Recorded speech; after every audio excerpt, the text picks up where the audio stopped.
আপোনালোকৰ ভাষাৰ অলপ হলেও মিল আছে। কিয় মিল আছে? তাৰমানে আমাৰ অৰিজিনটো একেই। আমি ইয়াৰ ইণ্ডিজিনাছ মানুহ, অসমৰ আমি ইয়াৰে খিলঞ্জীয়া মানুহ। মানুহৰ প্ৰব্ৰজন হয়। বড়োসকলৰ এটা সময়ত প্ৰব্ৰজন হৈছিলে, বৰ্মন কছাৰীসকলৰ এটা সময়ত প্ৰব্ৰজন হৈছে। বিভিন্ন কাৰণত মানুহৰ প্ৰব্ৰজন হৈ থাকে, কিন্তু আমি একে থুৰতে ক'ব পাৰোঁ যে বৰ্মন কছাৰীসকল অসমৰ খিলঞ্জীয়া অধিবাসী।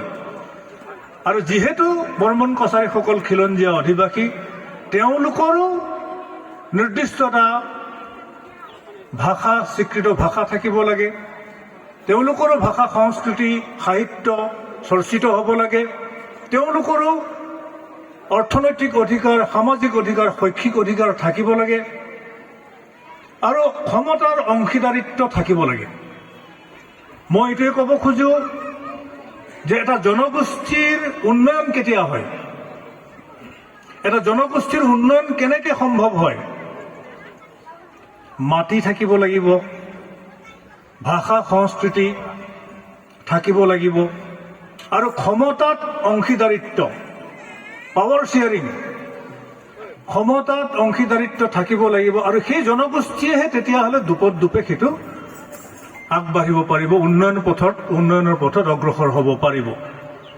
বিগত সময়ছোৱাত অসমত যিবোৰ আন্দোলন হ'ল, বড়ো আন্দোলনেই কওক, ৰাভা মুভমেণ্টেই কওক, কাৰ্বি মুভমেণ্টেই কওক, মিচিং বা তিৱাৰ আন্দোলনেই কওক, এই প্ৰত্যেক আন্দোলনটো হৈছে, প্ৰথম কথাটো হ'ল ভূমি ৰক্ষণাবেক্ষণ, প্ৰটেকশ্যন অফ লেণ্ড, ট্ৰাইবেলৰ ভূমি ৰক্ষণাবেক্ষণৰ কাৰণে আন্দোলনবিলাক হৈছে। দ্বিতীয়তে হৈছে ভাষা সংস্কৃতিৰ ৰক্ষণাবেক্ষণ। তৃতীয়তে হৈছে ক্ষমতাত অংশীদাৰিত্ব। ক্ষমতাটো আমাৰ অংশগ্ৰহণ থাকিব লাগিব, আমিও ক্ষমতাৰ ভাগ বটোৱাৰা পাব লাগিব। ক্ষমতা অবিহনে, ভাষা সংস্কৃতি ৰক্ষণাবেক্ষণৰ অবিহনে, ভূমি অবিহনে এটা জাতি, জনগোষ্ঠী কেতিয়াও জীয়াই থাকিব নোৱাৰে। গতিকে মই আজি এই সভাত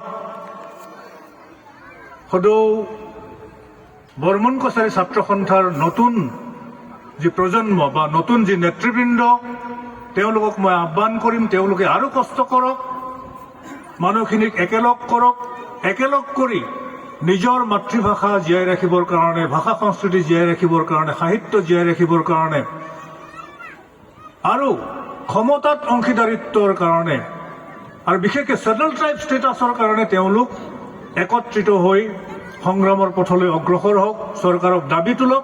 আৰু এই সংগ্ৰামৰ প্ৰত্যেক ষ্টেপত, প্ৰত্যেক পদক্ষেপত আমি সদৌ অসম ট্ৰাইবেল সংঘ একেলগ হৈ কাম কৰিম বুলি কথা দি মোৰ বক্তব্য সামৰিছোঁ।